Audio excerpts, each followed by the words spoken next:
Alguns fenótipos foram criados, eu sei que é complicado expor com o conceito de estereótipos nesse momento, mas é interessante a gente trazer isso para facilitar o nosso rastreamento e diagnóstico e manejo clínico. Por quê? Esses pacientes se apresentam, na maioria das vezes que eu estou vendo na minha prática, você pode estar vendo também, Ives, aí na sua prática, um padrão, um fenótipo L, que seria basicamente o paciente sem a presença de ARDS ainda, sem a presença de SARA. Então, nós temos um paciente que tem hipoxemia, ele, por sua vez, evolui para um padrão que seria o low PIP, o high PIP ou low elastância. O padrão com baixa elastância é um paciente que ainda não tem um padrão fibrose.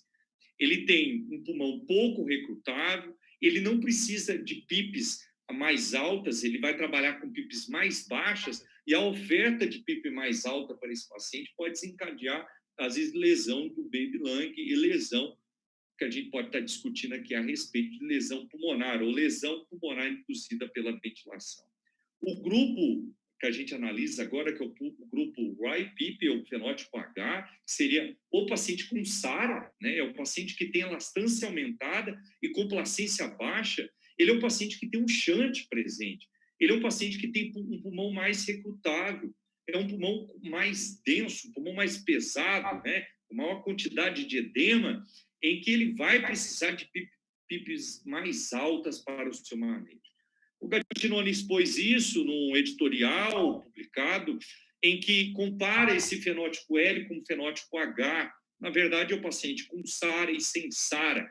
Mas esses fenótipos, como eu tinha dito, ele facilita o nosso manejo, o entendimento do que pode estar acontecendo nesse paciente. Aqui é o paciente, como eu disse, com elastância mais baixa, aqui é o paciente com elastância aumentada, o tipo H, e um paciente com peso pulmonar aumentado aqui no fenótipo H, ou seja, um pulmão mais recrutável. Esse é o fenótipo que vai responder à posição prona. Esse daqui é o fenótipo que, na maioria das vezes, a gente tem visto que não responde, que é o paciente que tem o quê? Às vezes, microtrombose intrapulmonar. Ele tem presença, aquele dedímero que eu disse que está aumentado, pode ter correlação a isso. Mas existe um problema. Aquele fenótipo H, por ter um padrão radiológico, às vezes, meio leve, não tão grave, e que não assusta o clínico ou o médico que está manejando ele, pode levar, às vezes, para um padrão respiratório do paciente, né? Porque um padrão ventilatório meio estável até certo momento, há desencadeamento de uma lesão que é chamada de lesão auto-infligida pelo paciente, ou autodeterminada para esse paciente. O que seria essa lesão auto-infligida pelo paciente? Seria aquele paciente do fenótipo L, em que ele começa a fazer alto volume minuto, com aumento da pressão negativa existente, que vai ocorrer inundação desse alvéolo. É segurar esse paciente que está hipoxêmico, com alta fração inspirada de oxigênio, ou seja, cegando um quadro inflamatório pulmonar. E esse paciente começa a trabalhar muito esse pulmão e leva a lesão pulmonar ao longo do tempo.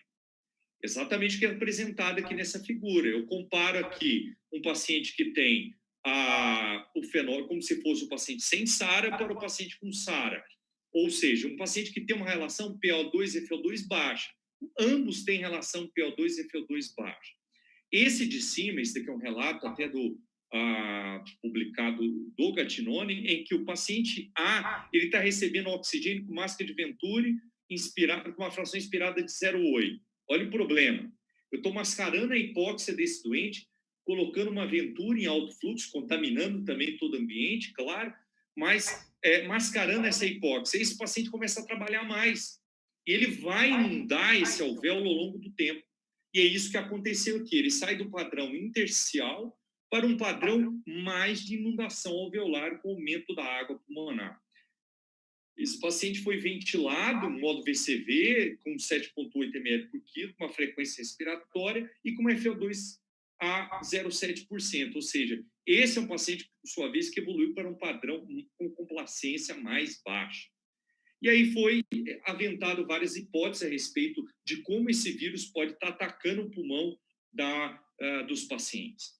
Uma delas é que existe, porque ele tem uma desproporção de hipóxia com dano pulmonar. Você olha um paciente que tem aquela tomografia, e ele tem hipóxia, ele satura em ar ambiente 80%. E às vezes, com a máscara de reservatório, ele está saturando 88%. Pô, mas espera aí, o que está acontecendo com esse paciente? O que está acontecendo? Por que ele está com hipóxia? Uma das hipóteses, essa é uma análise histopatológica pós-morte, e que mostra que em setas, nas setas pretas apontadas, a presença de trombos nos capilares pulmonares. Ou seja, eu tenho um componente de que, às vezes, ventilação, mas eu não tenho perfusão pulmonar desses pacientes. E aqui ele expôs, nesse artigo de revisão, publicado esta semana, no dia 22, no JAMA, de como seria essa evolução desses pacientes. É interessante notar que esses pacientes, eles têm o grupo low PIP, ou paciente sem SARA, pneumonia viral, com o padrão intersticial, ele tem uma ausência da vasoconstricção hipóxia. Ele tem um desbalanço desse pulmão. Ele tem, às vezes, ventilação, uma perfusão ineficaz. E ele começa a trabalhar muito esse pulmão. Ele começa a trabalhar e ele gera essa cascata de inflamação pulmonar. E a gente tem que lembrar que eu tenho que saber o ponto certo, porque esse paciente, muitas vezes, insistir ele numa ventilação invasiva pode piorar o padrão radiológico ou pulmonar desse paciente, porque muitas vezes pode estar precisando de uma intubação orotraqueal.